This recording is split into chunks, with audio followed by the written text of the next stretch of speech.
모델의 관점과 또 그 관점으로 본 역동 모델을 한번 보시면 이 저자가 이제 관계 모델 관점에서 보고 역동 모델에서 보고 이렇게 두 가지 보고 있습니다.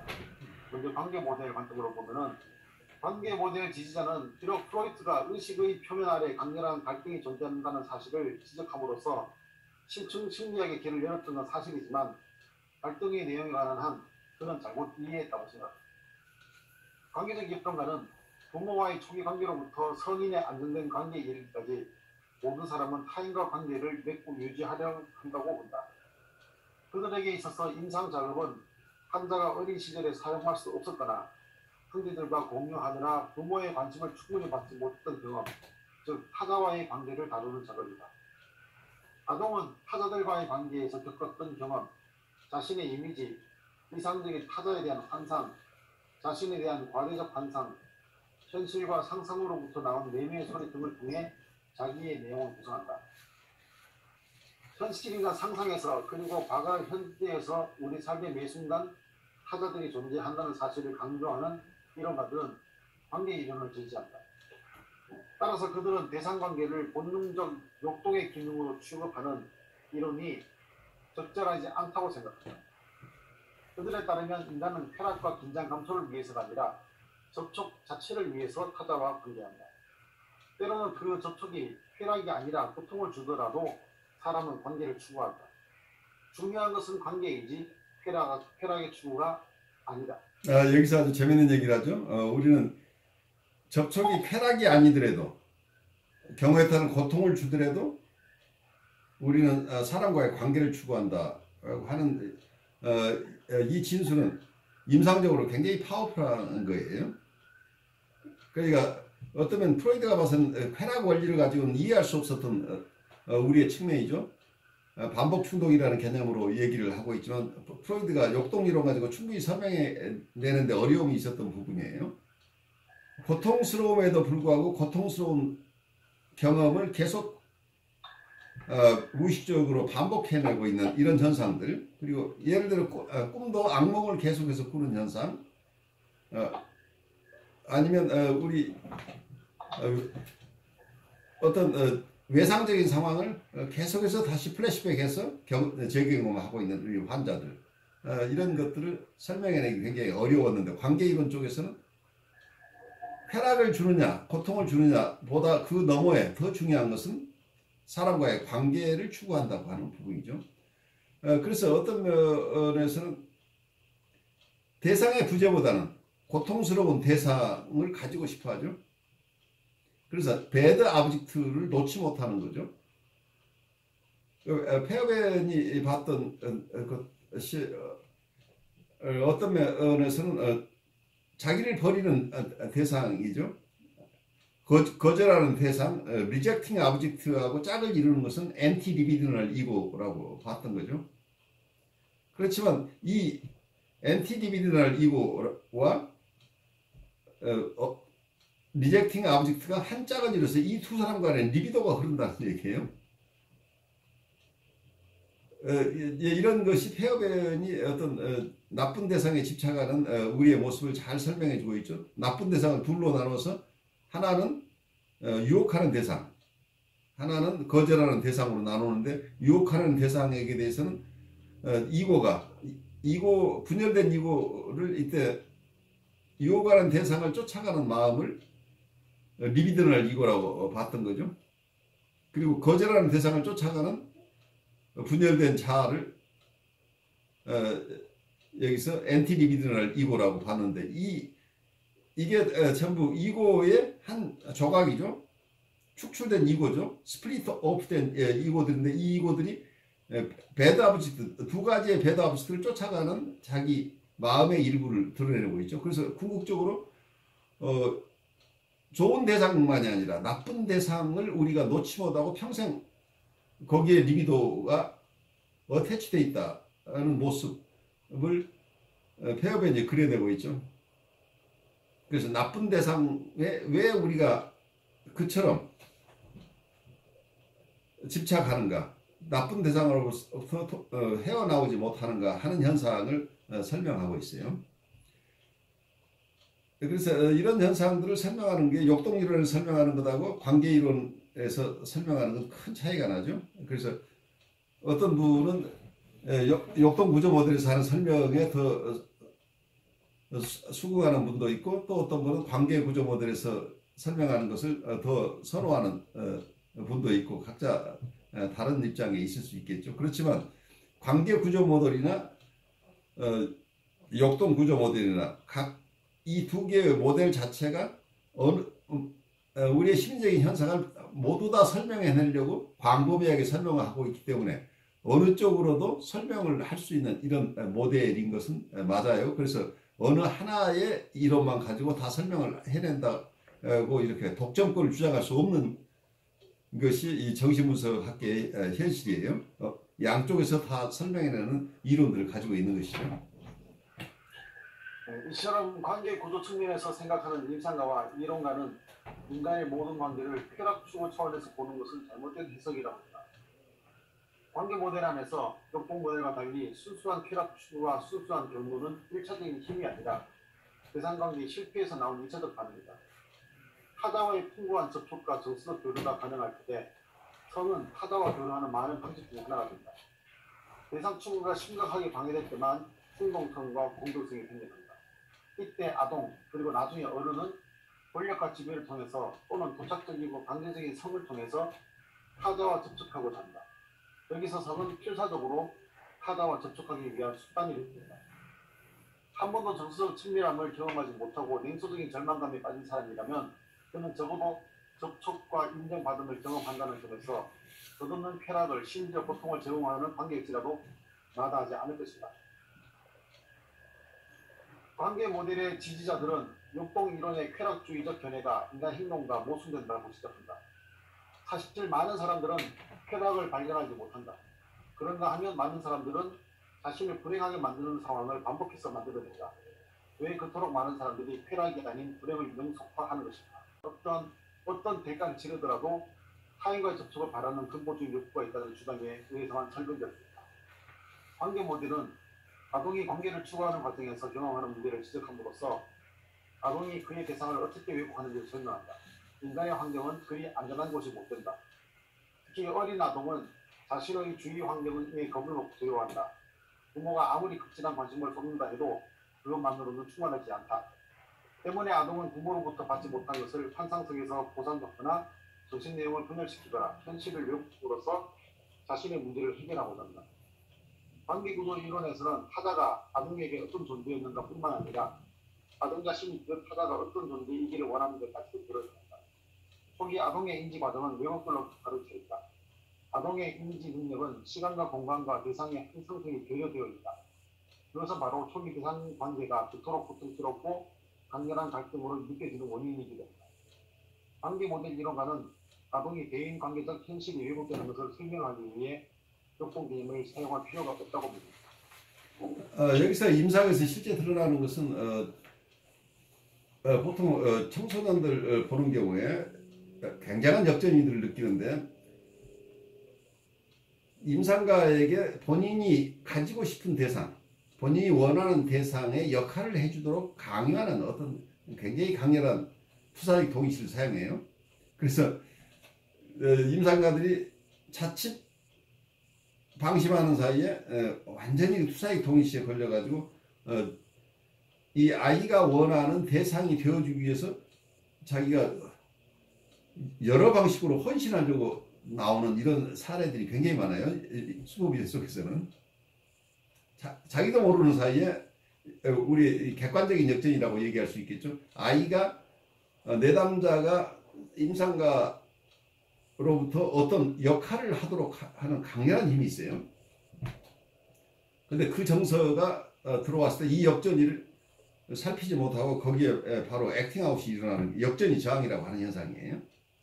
근데 상담자 입장에서는 그렇게 해주지 않는 건, 특히 이제 굉장히 원 대상으로부터 버림받았고 아무도 돌봐주는 사람이 없고, 그래서 지금도 그렇게 학대받고 있다고 스스로를 드러내는 내담자를 만날 때 어떨 때는 임상가가 이렇게 힘들게 살아온 이 사람을 나마저 쌀쌀하게 대한다고 한다면 어떨 것인가 하는 이 정서가 굉장히 강렬해지면서 어떤 분석적인 공간을 놓쳐버리고 오버 아이덴티피케이션이 일어나 버려요.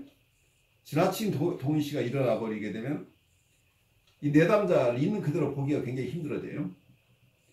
그 내담자가 지금 자기 예를 들어서 자기 어머니하고 관계에서 느끼고 있는 분노가 70 정도 된다고 한다면 이 상담자가 느끼는 정서는 70이 아니라 90%, 100%가 돼서 아이가 가지고 있는 정서보다 더 훨씬 강렬하게 이런 정서를 느끼기도 해요. 오버 아이덴티피케이션이 일어나 버리는 경우들이죠. 어떤 면에서 아이가 어떤 자기 어머니에 대해 가지고 있었던 정서를 우리에게 불어넣기도 하고 어떨 때는 자기의 정서를 불어넣기도 해요. 자기가 자기를 학대했던 엄마에 대해서 느꼈던 정서를 우리에게 불어넣기도 하고 이때는 자기의 정서가 우리에게 와버려요. 그러니까 아이가 가지고 있는 정서인데 이게 극대화돼 버려요. 경우에 따라서는.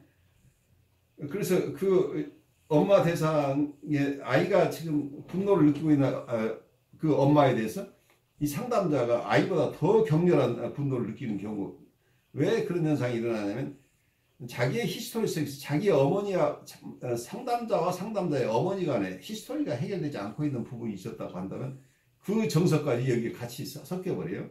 그래서 주관적인 역전이까지 합쳐진다는 얘기죠. 그래서 내담자가 가지고 있는 분노 플러스 자기 원대상에 가지고 있는 분노, 해소되지 않는 이 분노 두 개가 같이 증폭되니까 실제 그 대상에 이게 느껴지는 정서는 훨씬 더 강렬해지죠. 그래서 어떤 분석적인 스페이스를 놓쳐버리고 액팅아웃을 할 가능성들이 굉장히 높아요. 그래서 아이가 오히려 반항적인 아이가 되는데 일조해버릴 수도 있죠. 그래 네 엄마 정말 나쁘구나. 근데 아이가 부모에게 대한 느끼는 분노에 정서적으로 공감하는 건 좋은, 그건 필요한 일이에요. 조이닝 해주는 건 좋은데 그 정서를 부인하지 않고 언어로 표현하도록 도와주고 같이 공감해, 아이가 느꼈을 정서에 공감하는 건 좋은데 경우에 따라서는 실제 대상이 가지고 있는 속성까지도 우리가 그대로 수용해 버린다고 한다면 이미 객관성을 상실하는 거죠. 실제 보통 아이들이 우리에게 표현하고 있는 것은 거의 부분 대상을 얘기를 하고 있는 거죠. 아이 안에 어떤 부모는 항상 good object와 bad object가 분열되어 있어서 bad object를 얘기할 때는 100% 순수하게 나쁜 대상을 얘기를 해요. 그래서 아이들 얘기만 듣다 보면 부모 중에서 괜찮은 부모가 하나도 거의 없다고 느껴져요. 왜냐하면 나쁜 점만 아이들에겐 그 순간에는 그 정서로 오는 거죠. 그 다음에 대한 정서는 하나도 거기에 이걸 융화시키는 통합된 어떤 정서가 아니기 때문에 아주 격렬하게 배드, 아주 나쁜 정서만 온통 오는 경우. 그런데 경우에 따라서는 상담자에 대해서는 오히려 아주 좋은 대상으로 우리를 만들어내는데 여기서 분열이 또 일어나요. 배드 아브젝트하고 그 아브젝트가 자기 원대상, 지금 부모 대상에 대해서는 배드 아브젝트를 그냥 그대로 사용하고 그 아브젝트는 내면화되어 있는 그 아브젝트라고 할까요? 본인이 원하는 이상화된 존재라고 할 수도 있고 여러 가지로 볼 수 있겠지만 그 아브젝트, 좋은 대상 측면은 임상가한테 더 씌워버리면 임상가는 어떻게 돼요? 좋은 대상으로만 활동해야 되는 것처럼 또 속박이 되어버려요. 그래서 통합된 대상으로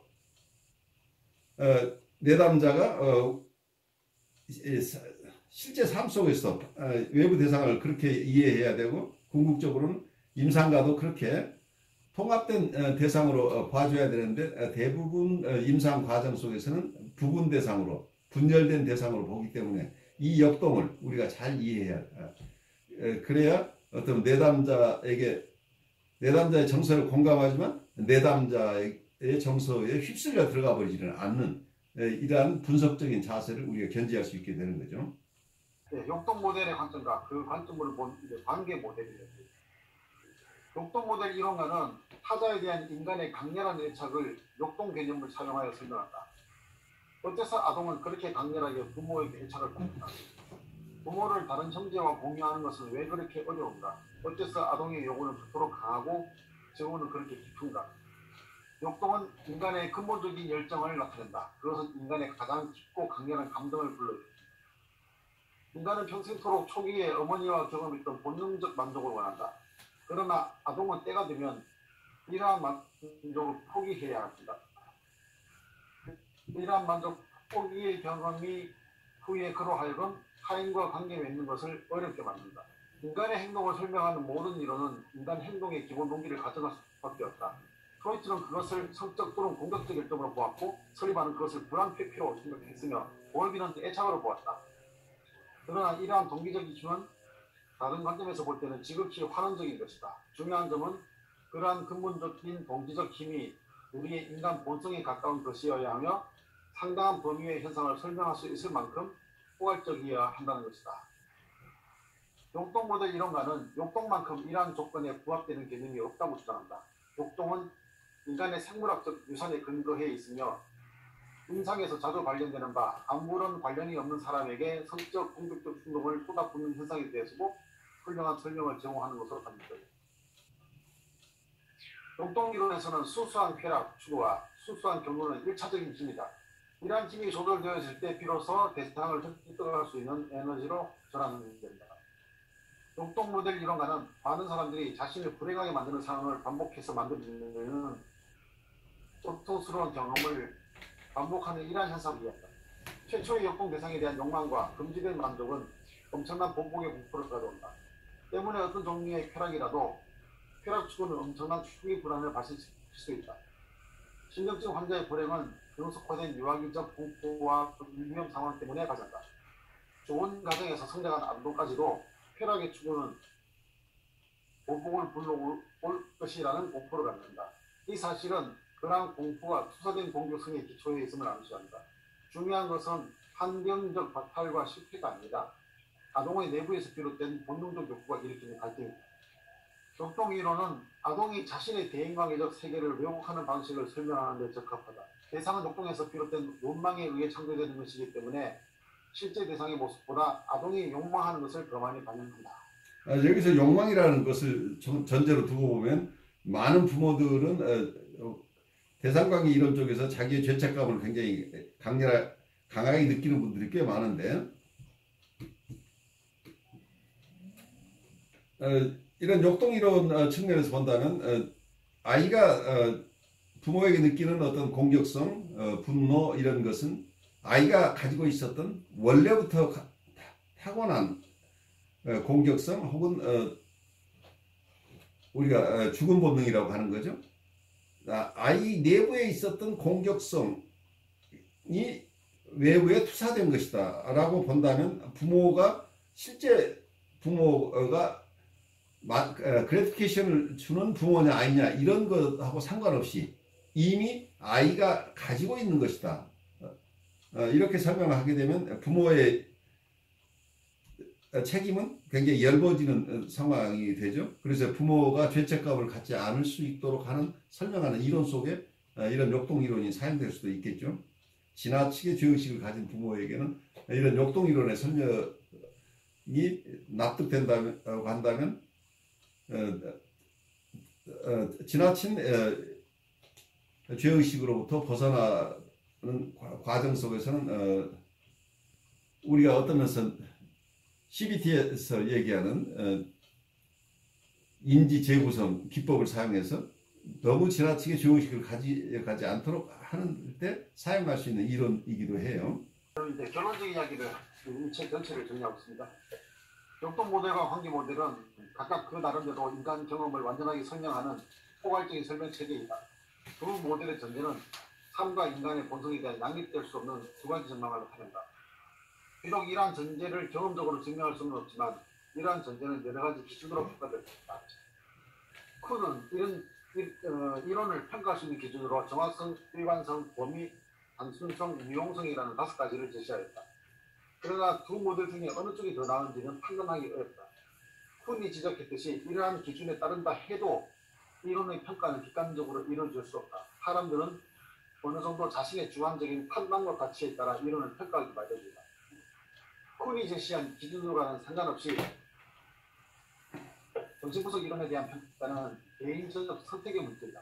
정신분석 이론은 그것이 가진 힘과 인간에 대한 전망에 따라 형성되기도 하고 무너지기도 한다. 그 이론은 당신에게 중요한 무엇인가를 말해주는가?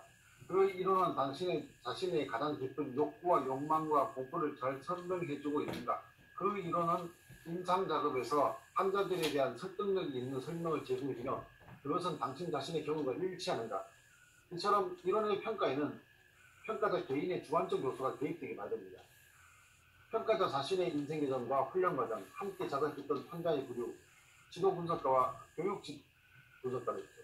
감독자들의 영향 등의 주관적인 요소가 이론 평가에 개입된다. 쿤은 이렇게 주장한다. 다른 이론들의 지지자들 사이의 의사소통은 편파적일 수밖에 없다. 개인은 어느 정도 이론에 따라 사실을 받아들인다. 그래서 한 사람이 기존의 이론을 버리고 다른 이론을 지지하는 것은 선택이라기보다는 정상에 가깝다. 그 이렇게 했습니다. 인간이 매우 개인적인 존재인 동시에 사회적인 존재라는 인간의 이중성은 너무나 근본적인 것이기 때문에 인간을 한 측면으로 이해한다는 데는 한계가 있기 마련이다. 따라서 역동 모델과 관계 모델은 어느 한쪽으로 편향되면서 하나가 사라지는 것이 아니라 두 모델은 계속되는 수정과 변형을 거치면서 지속될 것이다. 그리고 두 모델은 풍부한 상호작용을 통해 창조적인 대화를 생산해낼 것이다.